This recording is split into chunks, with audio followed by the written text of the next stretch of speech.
Welcome to బీజేటీవీ. ముందుగా headlines చూద్దాం.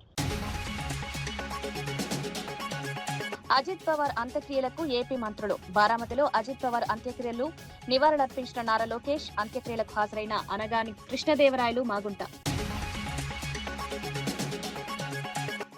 రైతులకు నీళ్లు లేవు, బీర్ ఫ్యాక్టరీలకు ఫుల్ సప్లై అంటూ హరీష్ పై. సింగూరు నీరు ఎవరి కోసం అంటూ హరీష్ రావు ప్రశ్న. కాంగ్రెస్ రైతుల కంటే ఫ్యాక్టరీలే ముఖ్యమని వెల్లడి. సాగునీరు ఇవ్వకపోతే ఉద్యమాలు తప్పవని హెచ్చరిక.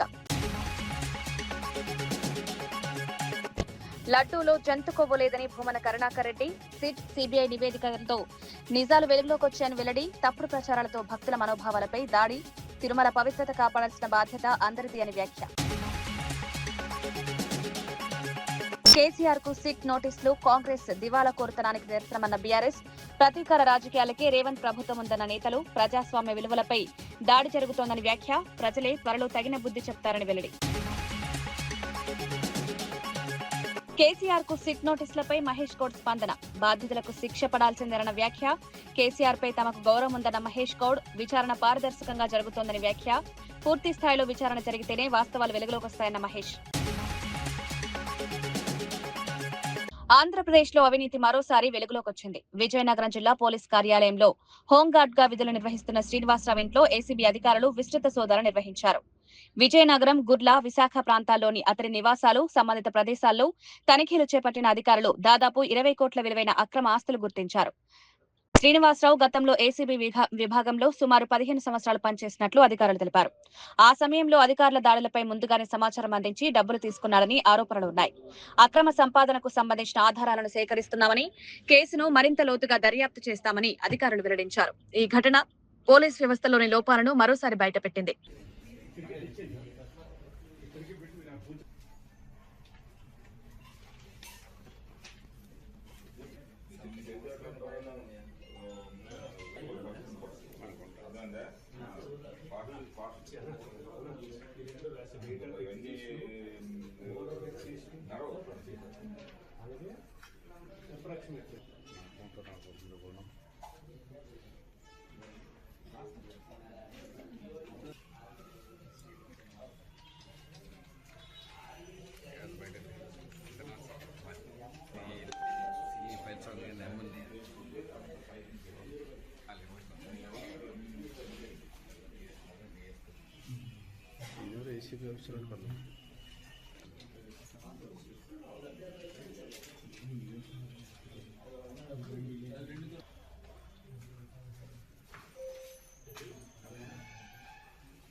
తెలంగాణ తొలి ముఖ్యమంత్రి కేసీఆర్ కు సిట్ నోటీసులు జారీ చేయడాన్ని బీఆర్ఎస్ తీవ్రంగా ఖండించింది. కాంగ్రెస్ ప్రభుత్వం అధికార దుర్వినియోగానికి పాల్పడుతోందని మాజీ ఎమ్మెల్యే క్రాంతి కిరణ్ ఆరోపించారు. పాలనలో విఫలమై రాజకీయ కక్షతోనే సిట్ పేరిట బీఆర్ఎస్ నేతలను వేధిస్తున్నారని మండిపడ్డారు. కేసీఆర్ నోటీసులు ఇవ్వడం ద్వారా ప్రజల దృష్టిని అసలు సమస్యల నుంచి మళ్లించాలనే ప్రయత్నం జరుగుతోందన్నారు. ఇలాంటి రాజకీయ కక్ష సాధింపులకు ప్రజలే త్వరలో గుణపాఠం చెప్తారని హెచ్చరించారు. ప్రజాస్వామ్య విలువలను తుంగలో తొక్కే చర్యలకు తెలంగాణ ప్రజలు సహించరని బీఆర్ఎస్ నేతలు స్పష్టం చేశారు. అధికారులు మళ్ళీ విచారణ పేరుతో వేధించే ప్రయత్నం చేస్తున్నారు. ఫోన్ ట్యాపింగ్ సంబంధించి అధికారుల మాన్యువల్లో కానీ, దానికి సంబంధించిన టెలిగ్రాఫిక్ చట్టంలో కానీ కొన్ని ప్రొసీజర్స్ ఉన్నాయి. ఆ ప్రొసీజర్లో ఎక్కడ కూడా ముఖ్యమంత్రి అనుమతి కానీ, మంత్రి అనుమతి కానీ, వీళ్ళ ఇన్వాల్వ్మెంట్ కానీ ఎక్కడ కూడా లేదు. అధికారులే హోమ్ సెక్రటరీ పర్మిషన్తోనే ఫోన్ ట్యాపింగ్ చేసుకోవాల్సిన వ్యవహారం.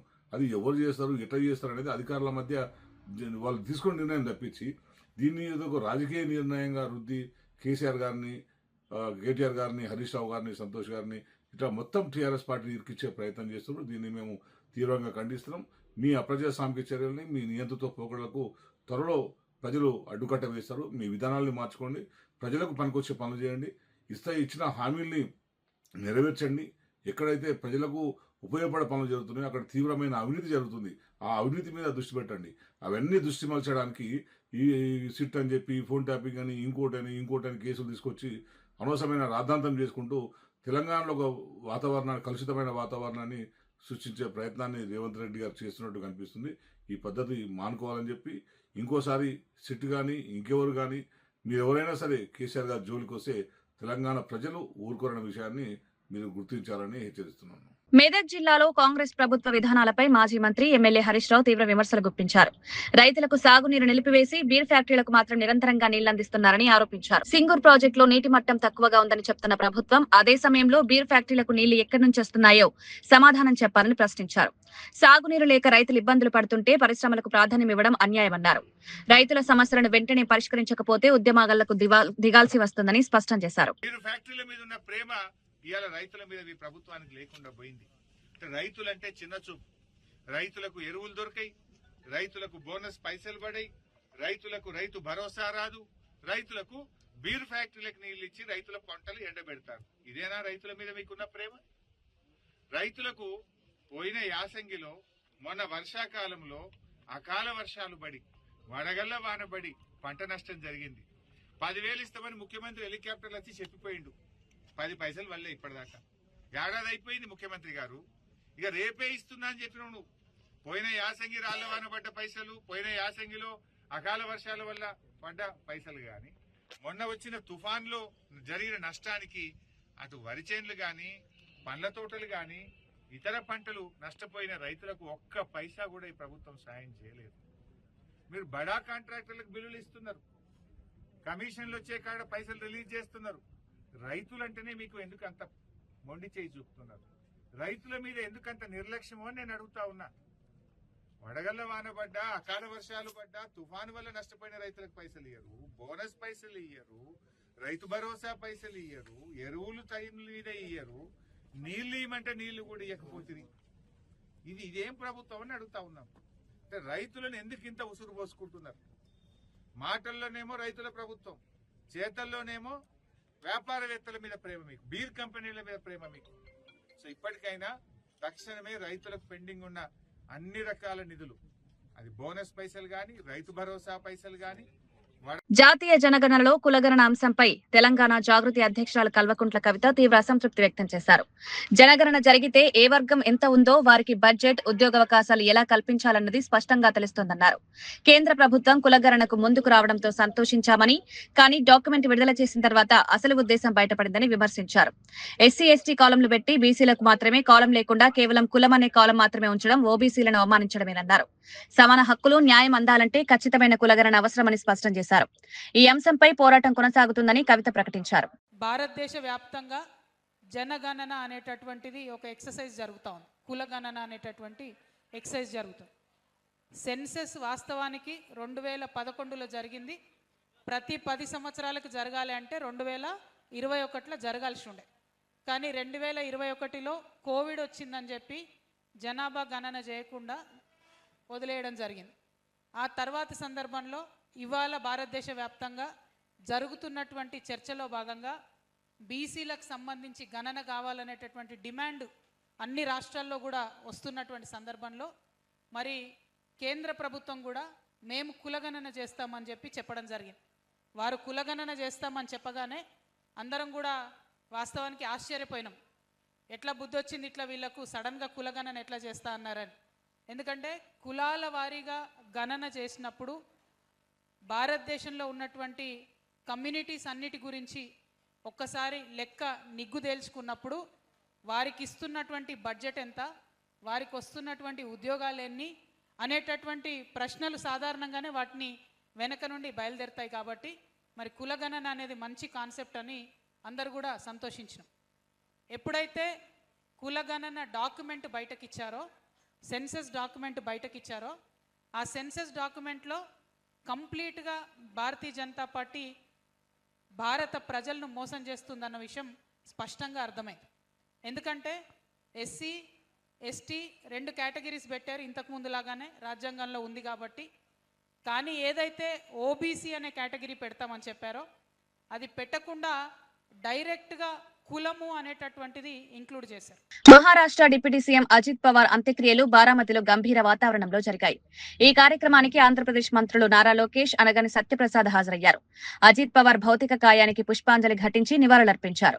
అనంతరం ఆయన కుటుంబ సభ్యులను పరామర్శించి ధైర్యం చెప్పారు. మహారాష్ట్ర రాజకీయాల్లో ఆయన చేసిన సేవలను గుర్తు చేసుకున్నారు. వివిధ రాష్ట్రాల నుంచి నేతలు, కార్యకర్తలు పెద్ద సంఖ్యలో హాజరై నివాళులర్పించారు. అజిత్ పవార్ జ్ఞాపకాలు ప్రజల్లో చిరస్థాయిగా నిలిచిపోతాయని పలువురు నేతలు పేర్కొన్నారు. డిప్యూటీ సీఎం పవన్ కళ్యాణ్ పర్యటన నేపథ్యంలో హైదరాబాద్ లోని ఇందిరాగాంధీ జూ పార్క్ అధికారులు తాత్కాలికంగా మూసివేశారు. ముందస్తు సమాచారం లేకుండా జూ మూసివేయడంతో పెద్ద సంఖ్యలో వచ్చిన సందర్శకులు తీవ్ర అసంతృప్తి వ్యక్తం చేశారు. టికెట్లు కొనుగోలు చేసినప్పటికీ లోపలికి అనుమతించలేదని పర్యాటకులు ఆగ్రహం వ్యక్తం చేశారు. భద్రతా కారణాల రీత్యా జూ మూసివేశామని అధికారులు వివరించినా సరైన సమాచారం ఇవ్వకపోవడంపై విమర్శలు వెల్లువెత్తాయి. ఈ ఘటనతో జూ పార్క్ వద్ద కొంతసేపు ఉద్రిక్త వాతావరణం నెలకొంది.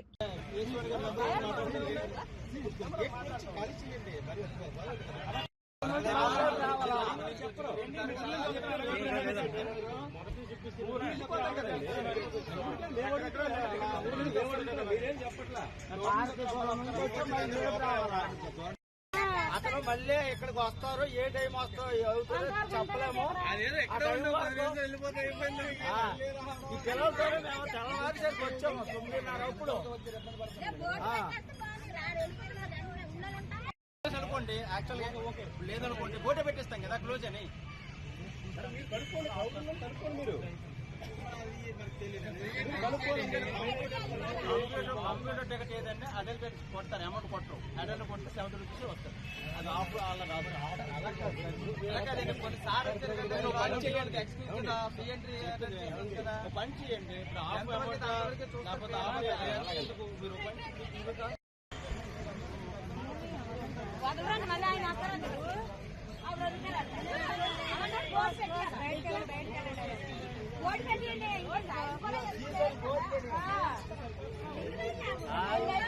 పిల్లలతోనే తెల్లవారు 9 అప్పుడు ఇప్పుడు అడుగుతారన్నమాట. రేపు రండి అన్నారు, 1 గంటలు చేస్తామన్నారు. చంటి పిల్లలతో ఉన్నారు.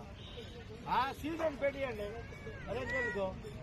మేడారం సమ్మక్క సారక్క మహాజాతరను జాతీయ పండుగగా గుర్తించాలని మంత్రి పొంగిరెడ్డి శ్రీనివాస్ రెడ్డి డిమాండ్ చేశారు. జాతర సందర్భంగా ఏర్పాటు చేసిన పత్రికా సమావేశంలో ఆయన ఈ అంశాన్ని ప్రస్తావించారు. గిరిజనుల ఆత్మగౌరవానికి ప్రతీకగా నిలిచిన ఈ మహాజాతరను మరో కుంభమేళాగా ఆయన అభివర్ణించారు. కేంద్ర మంత్రుల పర్యటనతో ఈ డిమాండ్ త్వరలోనే సాకారమవుతుందన్న ఆశాభావాన్ని వ్యక్తం చేశారు. జాతర నిర్వహణలో అంకిత భావంతో పనిచేస్తున్న అధికారులు, సిబ్బంది, సహకరిస్తున్న మీడియాకు కృతజ్ఞతలు తెలిపారు. తెలంగాణ రాష్ట్రంలో ప్రజాప్రభుత్వం వచ్చిన తర్వాత ఇది 2వసారి జరుగుతున్న జాతర. ఈ జాతరకి గౌరవ రాష్ట్ర ముఖ్యమంత్రి రేవంత్ రెడ్డి గారు, సహచర మంత్రులు, అదే రకంగా ప్రజాప్రతినిధులు అందరి ఆలోచనలకు అనుగుణంగా ఆదివాసులకి ఆత్మ చయనంగా ఉండే ఈ జాతరని రాష్ట్ర ప్రభుత్వం ప్రతిష్టాత్మకంగా చేపట్టి మరో కుంభమేళాల అద్భుతంగా అనేక శాశ్వతమైన కార్యక్రమాలు రాష్ట్ర ప్రభుత్వ పక్షాన పెద్ద ఎత్తున చేపట్టడం జరిగింది. దీనికి కష్టపడ్డ అధికారులకి, అదే రకంగా దీన్ని జాతీయ పండుగగా కూడా చేయాలని అనేక పర్యాయాలు కేంద్ర ప్రభుత్వాన్ని రాష్ట్ర ప్రభుత్వ పక్షాన అభ్యర్థించటం, అడగటం కూడా జరిగింది. తప్పకుండా ఈ రాష్ట్రానికి సంబంధించిన కేంద్ర మంత్రివర్యులు కిషన్ రెడ్డి గారు ఉన్నారు. అదే రకంగా కేంద్ర గిరిజన శాఖ మంత్రివర్యులు కూడా ఇక్కడ ఉన్నారు. కాబట్టి తప్పకుండా దీన్ని జాతీయ పండుగగా గుర్తిస్తారని. తిరుమల లడ్డూ తయారీలో జంతువుల కొవ్వు వాడారన్న ఆరోపణలను భూమన కరుణాకర్ రెడ్డి ఖండించారు. సిట్ ఇచ్చిన నివేదికలో ఎక్కడా జంతు కొవ్వు లేదని స్పష్టంగా పేర్కొన్నట్లు తెలిపారు. సుప్రీంకోర్టులో సీబీఐ విచారణకు పిటిషన్ వేసింది కూడా వైవి సుబ్బారెడ్డి అని గుర్తు చేశారు. 2019 నుంచి 24 వరకు సీబీఐ విచారణ జరిపి ఎలాంటి కల్తీ లేదని నిర్ధారించిందని తెలిపారు. ఆధారాలు లేకుండా చేస్తున్న ఆరోపణలు అనవసరమైన వివాదాలకు దారితీస్తున్నాయన్నారు. తిరుమల దేవస్థానం పవిత్రతను కాపాడాల్సిన బాధ్యత అందరిదని స్పష్టం చేశారు. చంద్రబాబు వేసినటువంటి సిట్ కాదని సిబిఐ చేత ఎంక్వైరీ చేయించాలని ఆయన వెళితే సుప్రీంకోర్టు చంద్రబాబు గారి మాటల్ని ఆక్షేపించి మీరు చేస్తున్నటువంటి తప్పు కదా ఇది అని హెచ్చరించి తన ఆధ్వర్యంలో సిబిఐ నేతృత్వంలో సిట్ను సుప్రీంకోర్టు ఏర్పాటు చేసింది. చంద్రబాబు ఏర్పాటు చేసినటువంటి సిట్టే నివేదిక ఇచ్చి ఉంటే మొన్న గదా కొండ మీద మందు బాటిళ్లు దొరికితే ఆ మందు బాటిళ్లను సాక్షి రిపోర్టర్ వెలికి తీస్తే వైఎస్ఆర్ కాంగ్రెస్ పార్టీ కార్యకర్త దానిని వీడియో తీస్తే వీళ్లే పెట్టారు అని పోలీసుల చేత 152A కేసే దేశద్రోహం నేరం కింద కేసు వేసినటువంటి ఘనత మన పోలీసు వాళ్ళది కనుక సుప్రీంకోర్టు సిబిఐని వేసింది. మాజీ సీఎం కేసీఆర్ కు సిట్ నోటీసులు జారీ చేయడంపై కాంగ్రెస్ ఎంపీ మల్లు రవి స్పందించారు. కేసీఆర్ కు నోటీసులు ఇవ్వడం కొత్త విషయం కాదని ఆయన వ్యాఖ్యానించారు. ఇప్పటికే కేటీఆర్ హరీష్ రావును విచారించారని గుర్తు చేశారు. ఇప్పుడు కేసీఆర్ ను విచారించడంలో ఆశ్చర్యం లేదన్నారు. చట్టం ముందు అందరూ సమానమేనని స్పష్టం చేశారు. రాజకీయ ఒత్తిళ్లు లేదా వ్యక్తిగత అంశాలకు తావులేకుండా విచారణ జరగాలని తెలిపారు. ఈ వ్యవహారంపై రాజకీయ వర్గాల్లో చర్చ కొనసాగుతుండగా కాంగ్రెస్ పార్టీ చట్టబద్ధతనే ప్రధానంగా తీసుకుంటుందని మల్లు రవి స్పష్టం చేశారు. దీంట్లో కొత్త ఏం లేదు. చాలా కాలంగా ఫోన్ ట్యాపింగ్ మీద సిట్ వేశారు. స్పెషల్ ఇన్వెస్టిగేషన్ టీమ్ అంటే సిట్ పోలీసులు ఆ ఫోన్ ట్యాపింగ్ మీద వచ్చినటువంటి కంప్లైంట్స్ అన్నిటినీ ఎంక్వైరీ చేయడానికి నిన్న మొన్న హరీష్ రావుని పిలిచారు, కేటీఆర్ని పిలిచారు. ఇప్పుడు కేసీఆర్కి కూడా నోటీస్ ఇస్తారు. చట్టం ముందు ఎవరు పెద్ద కాదు, ఎవరు చిన్న కాదు, అందరూ సమానం. మరి ఆనాడు ముఖ్యమంత్రిగా ఉన్నటువంటి వ్యక్తి కేసీఆర్ గారు ఆయన యొక్క అనుమతితోనే ఈ ఫోన్ ట్యాపింగ్ జరిగిందనేది అందరూ చెప్తున్నటువంటి ఇన్ఫర్మేషన్. దాన్ని బట్టే కేసీఆర్ గారికి ఇప్పుడు నోటీసులు ఇచ్చారు. వారు కూడా వచ్చి వారి అభిప్రాయాన్ని వారు అడిగిన ప్రశ్నలకు సమాధానం చెప్తే తదుపరి చర్య తీసుకోవడం జరిగింది. జనాభాలో బీసీ వాటా ఎంతుందో అంతే స్థాయిలో వారికి హక్కులు కల్పించాలని పీఓడబ్ల్యూ నాయకురాలు సంధ్య పేర్కొన్నారు. బీసీలకు న్యాయం జరగాలంటే నిష్పాక్షిక ధోరణితో పోరాటం చేయాల్సిన అవసరం ఉందన్నారు. రాజ్యాధికారం అన్నది కొద్ది వర్గాలకు పరిమితం కాకుండా అన్ని వర్గాలకు దక్కేలా వ్యవస్థ మారాలని ఆమె అభిప్రాయపడ్డారు. బీసీల సమస్యలను విస్మరించడం వల్ల అసమానతలు మరింత పెరుగుతున్నాయని ఆందోళన వ్యక్తం చేశారు. సమాన అవకాశాల సముచిత ప్రాధాన్యం లభిస్తేనే సమాజం సమతుల్యంగా అభివృద్ధి చెందుతుందన్నారు. ఈ అంశంపై ప్రజల్లో అవగాహన పెంచాల్సిన అవసరం ఉందని ఆమె స్పష్టం చేశారు. ఎంపీనో ఒక పదవి ఇస్తే ఆ సమస్య పక్కకి వెళ్ళిపోతుంది. ఎంత అన్యాయం, ఎన్ని ధర్నాలు, ఎన్ని పోరాటాలు జరిగినాయి. కానీ ఇవాళ ఆ సమస్యని ఎవ్వరొచ్చినా పక్కన పడేసే ధైర్యం, అది బీజేపీనా కాంగ్రెసా మరే పార్టీ అయినా పక్కన పడేసే ధైర్యం ఎక్కడి నుంచి చేశారంటే, ఎవరు ఈ డిమాండ్ను ముందుకు తెచ్చినా అది తమ ప్రయోజనాల కోసమే అనేదిగా మారింది. కాబట్టి ఈ స్థితిలో నేను చెప్పదలుచుకుంది ఏంటంటే, 96లోనే మీ అందరికీ కూడా నేను స్పష్టంగా చెప్పదలుచుకున్నా, 96లో ప్రగతిశీల మహిళా సంఘం మహిళా రిజర్వేషన్ బిల్లు పార్లమెంట్లో ప్రవేశపెడితే దేవగౌడ గవర్నమెంట్ ఓబీసీ మైనారిటీ సవరణతో బిల్లు పెట్టాలని ఈ దేశంలోనే మొట్టమొదటిసారిగా డిమాండ్ చేసిన సంఘం మా ప్రగతిశీల మహిళా సంఘం. ఆ రోజు యథాతథం అని చెప్పి ఈ రాష్ట్రంలో ఉన్న మహిళా సంఘాల ఐక్య కార్యాచరణ చేస్తే మళ్ళీ స్వరాజ్యం లాంటి వాళ్ళు, గుజ్జుల సరళాదేవి లాంటి వాళ్ళు చాలా పెద్దవాళ్ళు ఉన్నారు అందులో. యథాతథం ముందు రానివే బిల్లు రాని, పెద్ద ఆవిడ మళ్ళీ స్వరాజ్యం నాతో అన్నారు, ముందు ఆ బిల్లును రాని, అట్లా నువ్వు అడ్డుపడితే ఎట్లా అంటే మేము బాయ్కాట్ చేశాం. 96లో యథాతథం కాదు, గీతా ముఖర్జీ ఆ బిల్లుని డ్రాఫ్ట్ చేస్తూ ఆ బిల్లు వెనుక కూడా 95లో 4th వరల్డ్ ఉమెన్స్ కాన్ఫరెన్స్ జరిగింది బీజింగ్లో. అక్కడ మేము నిర్ణయాధికారంలో సమభాగస్వామ్యం ఎజెండాకి తెస్తే ఆనాటి మానవ వనరుల మంత్రి మాధవరావు సింధియా ఇండియా టీంని హెడ్ చేశారు. దీన్ని మనం పోస్ట్ బీజింగ్ కాన్ఫరెన్స్లో చర్చిద్దామన్నారు. చాలా గొడవ చేసినాం మేము బీజింగ్లో. అయితే పోస్ట్ బీజింగ్ కాన్ఫరెన్స్లో నిజంగానే ఈ అంశం వచ్చింది. సెలెక్ట్ కమిటీని వేశారు గీతా ముఖర్జీని, ఆమె బిల్లు ప్రవేశపెట్టారు. ఆమె బిల్లుని డ్రాఫ్ట్ని ఫైనల్ చేశారు. ఆమె డ్రాఫ్ట్ ఫైనల్ చేస్తూ ఏమన్నారంటే, ఎస్సీ ఎస్టీ రిజర్వేషన్లు ఉన్నట్లే బీసీలకు రిజర్వేషన్లు ఉంటే మహిళలకి అందులో అవకాశం. విమాన ప్రమాదంలో మహారాష్ట్ర ఉప ముఖ్యమంత్రి అజిత్ పవార్ మృతి చెందిన విషయం రాష్ట్ర వ్యాప్తంగా తీవ్ర విషాదాన్ని నింపింది. ఆయన మృతదేహాన్ని చూసేందుకు బారామతిలో వేలాది కార్యకర్తలు, అభిమానులు తరలివచ్చారు. నేతను కోల్పోయిన బాధతో కార్యకర్తలు కన్నీరు మున్నీరవుతూ భావోద్వేగానికి లోనయ్యారు. అజిత్ పవార్ రాజకీయ జీవితంలో చూపిన దూకుడు, ప్రజలకు అందించిన సేవలు ఈ సందర్భంగా గుర్తు చేసుకున్నారు. ఈ ఘటన మహారాష్ట్ర రాజకీయాల తీరని లోటుగా మారిందని పలువురు వ్యాఖ్యానించారు. నాయకుడిని కోల్పోయిన బాధతో శోకసంద్రంలో మునిగిన కార్యకర్తల దృశ్యాలు హృదయాలను కలిచివేశాయి.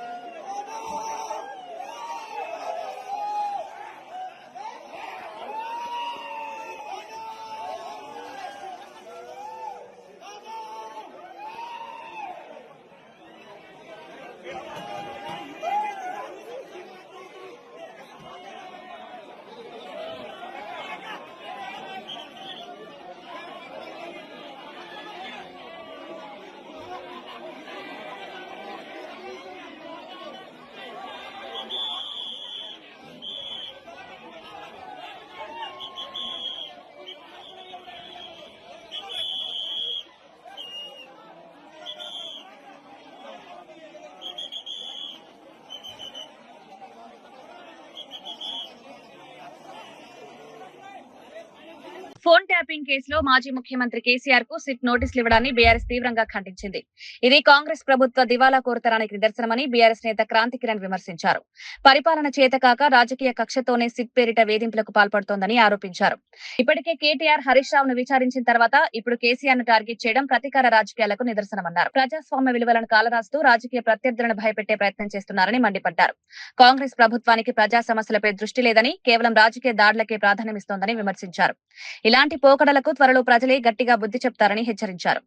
పోలీసు అధికారులు ప్రభుత్వం అధికార దుర్వినియోగానికి ఇది పరాకాష్ట. గతంలో కేసీఆర్ గారు ఓ సందర్భంలో ఎవరో విలేకరులు ప్రశ్న అడిగినప్పుడు తన సమాధానం ఇవ్వడం జరిగింది. ఫోన్ ట్యాపింగ్ అన్నది మాకు సంబంధం ఏముంటుంది, అధికారులు చేస్తారా చేయరనే విషయం కూడా మాకు తెలియదు. కానీ దాన్ని నిష్పక్షపాతంగా విచారణ చేయాల్సిన అధికారులు మళ్లీ విచారణ పేరుతో వేధించే ప్రయత్నం చేస్తున్నారు. ఫోన్ ట్యాపింగ్ సంబంధించి అధికారుల మాన్యువల్లో కానీ దానికి సంబంధించిన టెలిగ్రాఫిక్ చట్టంలో కానీ కొన్ని ప్రొసీజర్స్ ఉన్నాయి. ఆ ప్రొసీజర్లో ఎక్కడ కూడా ముఖ్యమంత్రి అనుమతి కానీ మంత్రి అనుమతి కానీ వీళ్ళ ఇన్వాల్వ్మెంట్ కానీ ఎక్కడ కూడా లేదు. అధికారులే హోమ్ సెక్రటరీ పర్మిషన్తోనే ఫోన్ ట్యాపింగ్ చేసుకోవాల్సిన వ్యవహారం. అది ఎవరు చేస్తారు, ఎట్లా చేస్తారు అనేది అధికారుల మధ్య వాళ్ళు తీసుకున్న నిర్ణయం తప్పించి దీన్ని ఏదో ఒక రాజకీయ నిర్ణయంగా రుద్ది కేసీఆర్ గారిని, కేటీఆర్ గారిని, హరీష్ రావు గారిని, సంతోష్ గారిని ఇట్లా మొత్తం టీఆర్ఎస్ పార్టీ ఇరికిచ్చే ప్రయత్నం చేస్తున్నారు. దీన్ని మేము తీవ్రంగా ఖండిస్తున్నాం. మీ అప్రజాస్వామిక చర్యల్ని, మీ నియంత్రిత పోకడలకు త్వరలో ప్రజలు అడ్డుకట్ట వేస్తారు. మీ విధానాల్ని మార్చుకోండి, ప్రజలకు పనికొచ్చే పనులు చేయండి, ఇచ్చిన హామీల్ని నెరవేర్చండి. ఎక్కడైతే ప్రజలకు ఉపయోగపడే పనులు జరుగుతున్నాయో అక్కడ తీవ్రమైన అవినీతి జరుగుతుంది. ఆ అవినీతి మీద దృష్టి పెట్టండి. అవన్నీ దృష్టి మలచడానికి ఈ సిట్ అని చెప్పి ఫోన్ ట్యాపింగ్ అని ఇంకోటని కేసులు తీసుకొచ్చి అనవసరమైన రాద్ధాంతం చేసుకుంటూ తెలంగాణలో ఒక వాతావరణాన్ని, కలుషితమైన వాతావరణాన్ని సృష్టించే ప్రయత్నాన్ని రేవంత్ రెడ్డి గారు చేస్తున్నట్టు కనిపిస్తుంది. ఈ పద్ధతి మానుకోవాలని చెప్పి ఇంకోసారి సిట్ గాని ఇంకెవరు తిరుమల లడ్డూ ప్రసాదం తయారీలో ఉపయోగించే నెయ్యి కల్తీ వ్యవహారంలో వైసీపీ నేతలు అడ్డంగా దొరికిపోయారని విజయనగరం ఎంపీ కలిశెట్టి అప్పలనాయుడు ఆరోపించారు. సిట్, సిబిఐ నివేదికలతో నిజాలు వెలుగులోకి వచ్చాయని తెలిపారు. కోట్లాది మంది భక్తుల మనోభావాలను దెబ్బతీసేలా అప్పటి వైసీపీ ప్రభుత్వం వ్యవహరించిందని విమర్శించారు. నెయ్యి సరఫరా నిబంధనలు సడలించడం వల్లే ఈ దారుణం జరిగిందన్నారు. బాధ్యులపై కఠిన చర్యలు తీసుకోవాలని డిమాండ్ చేశారు. భక్తుల విశ్వాసాన్ని దెబ్బతీసిన వారిని వదిలిపెట్టబోమని స్పష్టం చేశారు. ఈ అంశంపై ప్రజల్లో తీవ్ర ఆగ్రహం వ్యక్తం అవుతోందని తెలిపారు. గమనించవలసిన అవసరం ఉందని తెలియజేసుకుంటూ ఈరోజు ప్రజానీకానికి ఖచ్చితంగా వారు బహిరంగ క్షమాపణ చెప్పుకోవాలి. గౌరవ ముఖ్యమంత్రి చంద్రబాబు నాయుడు గారి ఆధ్వర్యంలో రాష్ట్రంలో అన్ని రంగాల్లో అభివృద్ధి జరుగుతున్న సమయంలో జగన్మోహన్ రెడ్డి ఈరోజు ఆయన చేస్తున్న అవాకచవాకులు మనం చూస్తున్నాం. బెంగళూరు ప్యాలెస్లో ఉండి తాడేపల్లి ప్యాలెస్కి అప్పుడప్పుడు వచ్చి ఈ రాష్ట్రానికి సంబంధించిన అంశాలని మళ్ళీ కలుషితం చేసి వెళ్ళిన సందర్భాలు ఉన్నాయి. కనీసం 10 రోజులు కంటిన్యూగా ఈ ఆంధ్రప్రదేశ్ రాష్ట్రంలో మీరు నివాసం ఉన్నారా? ఈ రాష్ట్రం కోసం మీకు తెలుసా? పారిశ్రామిక అభివృద్ధి జరగకూడదని మీకు అసూయ. అందుకే ఈరోజు అన్ని రకాలు చేస్తున్నాం. ఈరోజు పత్రికలు కూడా చూశాను, పాదయాత్ర స్టార్ట్ చేస్తాను మళ్ళీ వస్తామని చెప్పేసి వాళ్ళు ఇబ్బంది పెట్టించి 5 సంవత్సరాల్లో ఎలాగోనో అధికారంలోకి వచ్చావు, సంపాదించావు. ఏ పరిస్థితుల్లో కూడా ఎన్ని సంవత్సరాలు కాదు, మీరు పాదయాత్ర కాదు బొర్లిది రాష్ట్రం తిరిగినా ప్రజలు నమ్మే పరిస్థితులు లేరు. ఎట్టి పరిస్థితుల్లో జరగదు. ఫోన్ ట్యాపింగ్ అంశంపై టీపీసీసీ చీఫ్ మహేష్ కుమార్ గౌడ్ కీలక వ్యాఖ్యలు చేశారు. ఉద్యమ నాయకుడిగా కేసీఆర్ పై తనకు గౌరవం ఉందని పేర్కొంటూనే ఫోన్ ట్యాపింగ్ అత్యంత హేయమైన నేరమని స్పష్టం చేశారు. ఈ కేసులో దోషులెవరో తేలాల్సిన అవసరం ఉందన్నారు. చట్టం ముందు అందరూ సమానమేనని, ఎవరైనా తప్పు చేస్తే విచారణ తప్పదని తెలిపారు. ప్రజాస్వామ్యంలో వ్యక్తిగత స్వేచ్ఛకు భంగం కలిగించే చర్యలను సహించబోమన్నారు. నిజాలు బయటకు రావడం ద్వారా ప్రజల్లో నమ్మకం పెరుగుతుందని అభిప్రాయపడ్డారు. ఈ అంశంపై జరుగుతున్న రాజకీయ ఆరోపణలకు బదులుగా వాస్తవాలు మాట్లాడాలని ఆయన సూచించారు. కొంత పారదర్శకంగా వాస్తవాలు బయటకు వచ్చే అవకాశం ఉంటుంది. కానీ కేసీఆర్ గతంలో మాట్లాడుతూ ఇంటెలిజెన్స్ ఆఫీసర్ అనేటువంటి ఉంటాడు, దానికి రోజు ఒక డైలీ బ్రీఫింగ్ ఇస్తాడు, దానికి సోర్స్కి నాకేం సంబంధం అనేది కేసీఆర్ చెప్పారు. కేసీఆర్ గారు ఆనాడు ముఖ్యమంత్రిగా ఉన్నారు. ముఖ్యమంత్రి గారి ప్రమేయమో లేక వారి కింద ఉన్నటువంటి ఇంపార్టెంట్ పోర్ట్ఫోలియో నిర్వహిస్తున్న మంత్రుల ప్రమేయమో లేకుండా అధికారులు అంత సాహసం చేసి ఫోన్ ట్యాపింగ్కు పాల్పడేటువంటి పరిస్థితులు ఉండవు. ఆనాడు ప్రభుత్వంలో ఒక నిర్ణయం తీసుకొని ఉంటేనే ఆ నిర్ణయం ప్రకారమే పోలీసు అధికారులు యాక్ట్ చేస్తున్నారని మేము అనుకుంటా ఉన్నాం. ఏదేమైనా సిట్ విచారణ సంపూర్ణంగా జరిగితే తప్ప వాస్తవాలు రావు. అంతవరకు ఎవరిని కూడా మేము దోషులు అనుకోలేము. వాస్తవాలు బయటికి రావాలి, ఈ విచారణ పరిపూర్ణంగా జరగాలి. అప్పుడు ప్రజలు కోరుకునే విధంగా వాస్తవాలు బయటకు రావాలి. డైవర్షన్ పాలిటిక్స్ ఇది ఒక డైలీ సీరియల్ అనేది సరే, ఎవరు బీజేపీ అన్నా టీఆర్ఎస్ నాయకులు ఎవరు ఏమన్నా ప్రజలు కోరుకుంటున్నది ఫోన్ ట్యాపింగ్ వ్యవహారంలో వాస్తవాలు బయటకు రావాలని. ఆ దశగానే మా ప్రభుత్వం కూడా సిట్ విచారణ వేసింది. సిట్ వారి పరిధిలో వారు విచారణ చేస్తూ ఉన్నారు. ఇప్పుడు 2.5 ఏళ్ల తర్వాత ఇంకా రాజకీయ కక్ష అనే అంశం ఎక్కడికి వస్తుంది? దీంట్లో ఎవరి మీద కూడా రాజకీయ కక్ష లేదు, రాజకీయ దురుద్దేశం లేదు. మేము కోరుకునే వాస్తవాలు బయటకు రావాలి. తన తల్లి పుట్టినరోజు సందర్భంగా AP deputy CM Pawan Kalyan భావోద్వేగ నిర్ణయం తీసుకున్నారు. ఈ సందర్భంగా 2 జిరాఫీలను దత్తత తీసుకున్నట్లు ప్రకటించారు. ప్రకృతి జీవ జంతువుల పట్ల తనకున్న ప్రేమను ఈ చర్య ద్వారా వ్యక్తం చేశారు.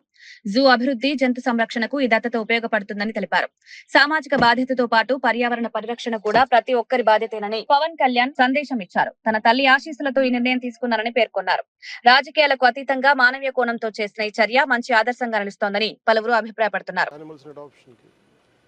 అలా తీసుకుని వెళ్తుంటే ఒకసారి మనం ఒక హైటీలా పెట్టుకుందాం, మనం వాళ్ళని ఎకనాలజీ చేద్దాం, రెస్పెక్ట్ చేద్దాం అని చెప్పే ప్రాసెస్లో అదే నాకు ఇప్పుడు గుర్తు చేస్తూ ఉన్నారు హైయర్ అఫీషియల్స్ అంతా.